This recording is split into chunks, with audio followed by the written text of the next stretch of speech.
E aí pessoal, bem-vindos a mais uma aula. Essa semana eu resolvi montar um esquema diferente. Eu vou fazer uma revisão com vocês de todos os exercícios que vocês me entregaram associados à força e à lei de Newton. Por que isso? Porque logo nós teremos a prova diagnóstica.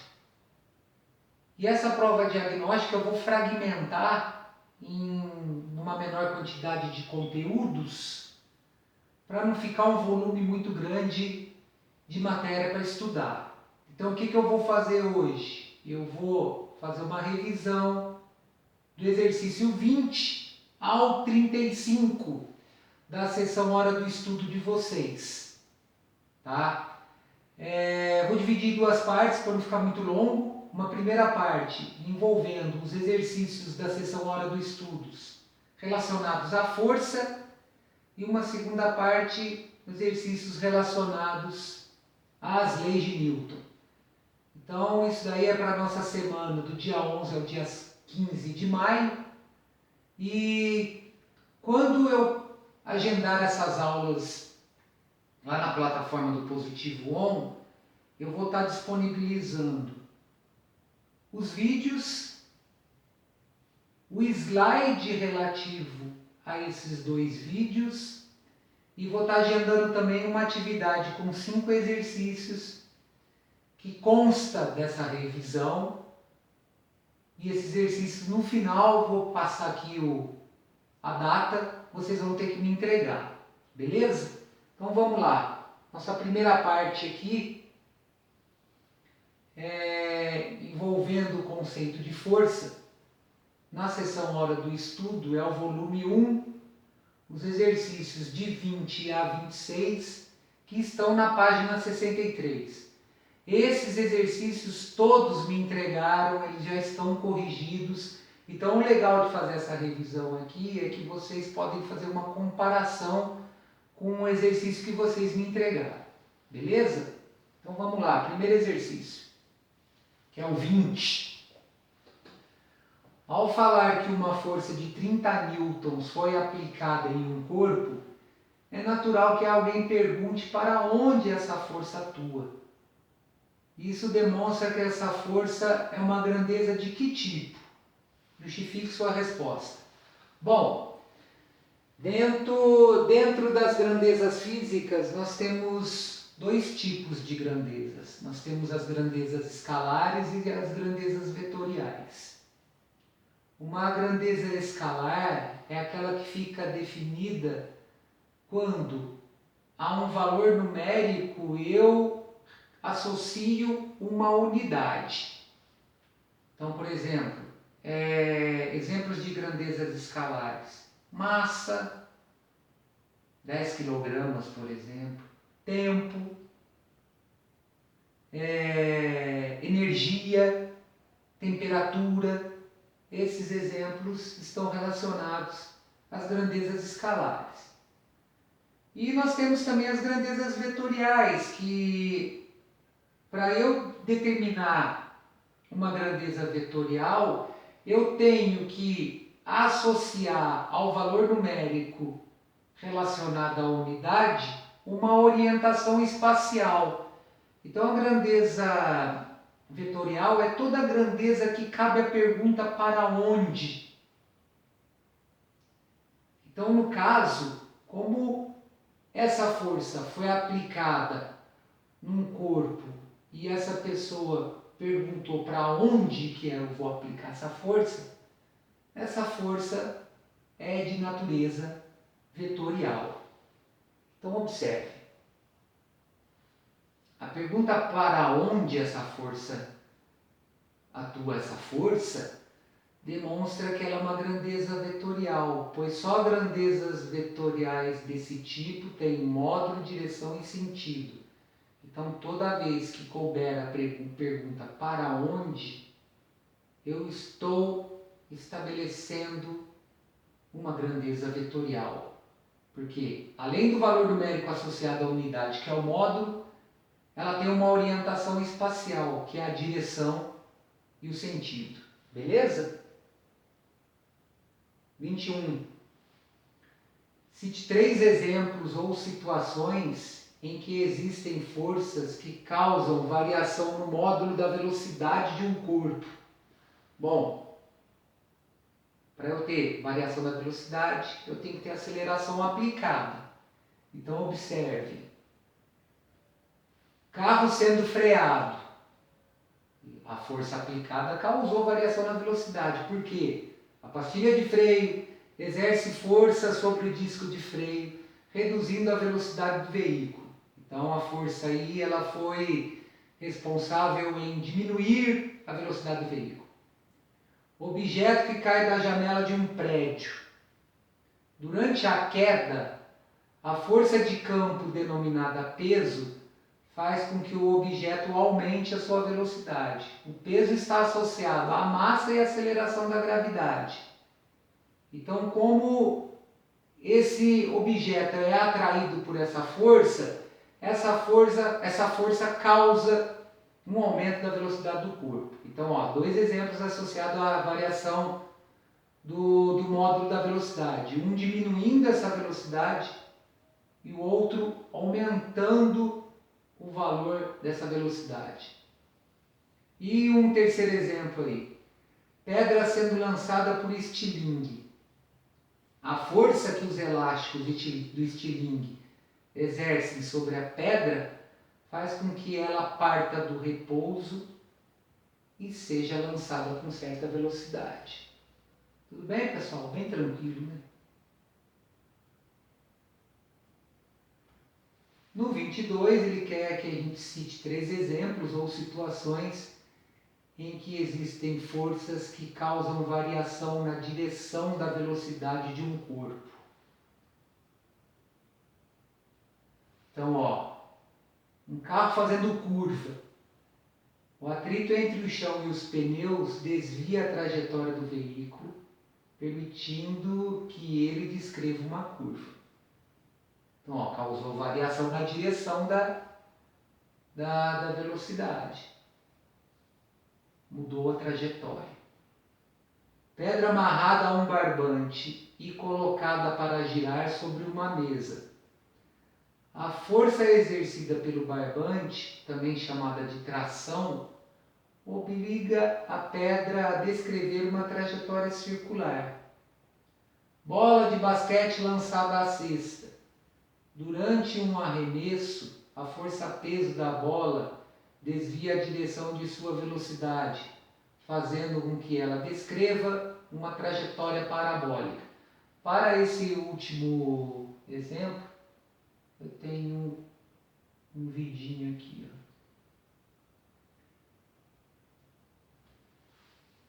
Olha lá, lançamento da bola. A força-peso faz com que ela execute uma trajetória parabólica. O cara comemorou antes. Não caiu. Tranquilo, gente? Então, o arremesso faz com que a trajetória dessa bola mude, seja uma trajetória parabólica, devido à ação da força-peso. Enquanto a bola sobe, a força do arremesso é maior que a força-peso. A partir do momento que ela atinge uma altura máxima, a força-peso continua atuando no corpo, fazendo com que ela seja atraída para a superfície da Terra. Tá? Bom, 23. Cite 3 exemplos ou situações em que existem forças que causam deformação de um corpo.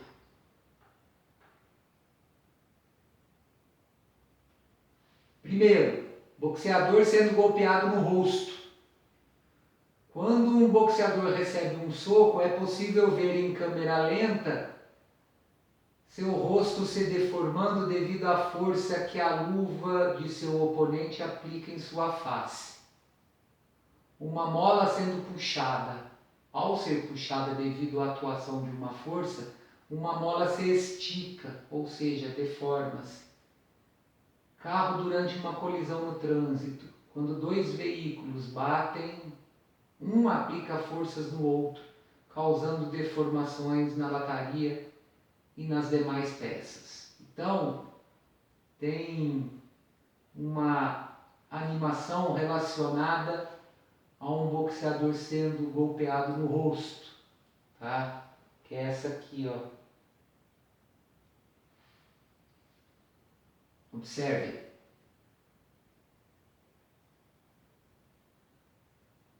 Dá para ver a deformação do rosto do golpeado. Esse cara que deu a porrada aí é o Mike Tyson. A coisa que ele mais gostava de fazer era acabar com luta em 3 segundos. A gente ficava até de madrugada esperando a luta do Mike Tyson na televisão. Na hora que a luta começava, se você piscava, você não via a luta terminar. Era muito rápido esse cara. Bom, então nós vimos aí 3 casos de aplicação de forças num corpo que causam variação da velocidade, mudança de direção da velocidade e deformação de um corpo. Acho que ficou bem bacana isso. Exercício 24. Para mudar a posição de uma geladeira na cozinha, 2 amigos decidem empurrá-la. Ambos fazem forças paralelas sobre uma mesma face da geladeira com intensidades de 132 e 212 newtons. Considerando que existe uma força de atrito de 247 newtons que age no sentido contrário ao do movimento da geladeira, qual a intensidade da força resultante? Bom, o que acontece? Tem 2 forças a favor e uma força contrária. Então essa força resultante, ela é a expressão algébrica que relaciona a soma de 132 com 212 e a diferença com 247. Então num diagrama nós temos isso daqui, ó. Eu tenho a força de 132 e a de 212 aplicada pelos 2 amigos na geladeira para empurrá-la. E como existe uma força de contato da geladeira com o solo, que é o atrito, essa força de atrito ela é responsável por impedir o movimento da geladeira. Só que ela não impede, né?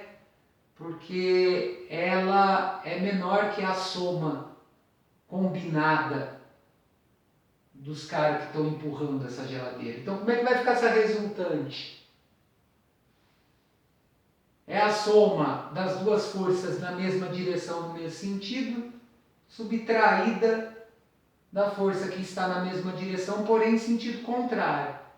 Então, vou ter 344 menos 247.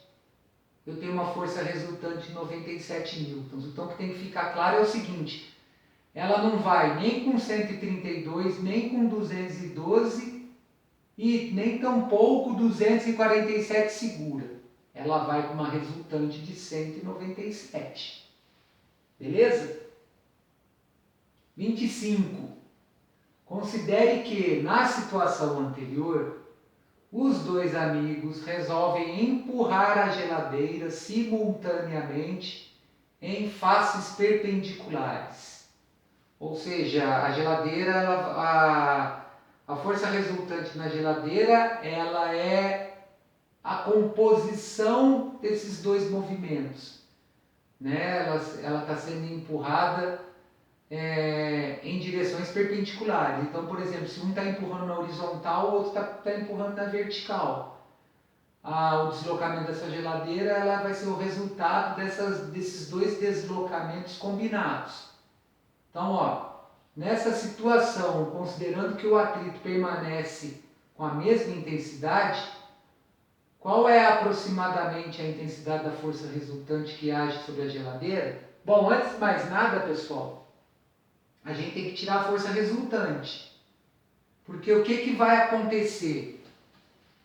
Essa força resultante, ela está sendo associada à força aplicada pelos dois caras em faces perpendiculares.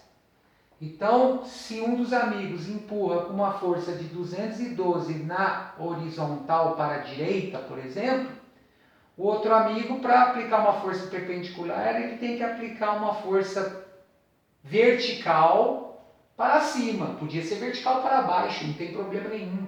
Essa força podia ser horizontal para a esquerda. Mas o importante aqui é o seguinte, que se as forças são perpendiculares, elas formam um ângulo de 90 graus entre si.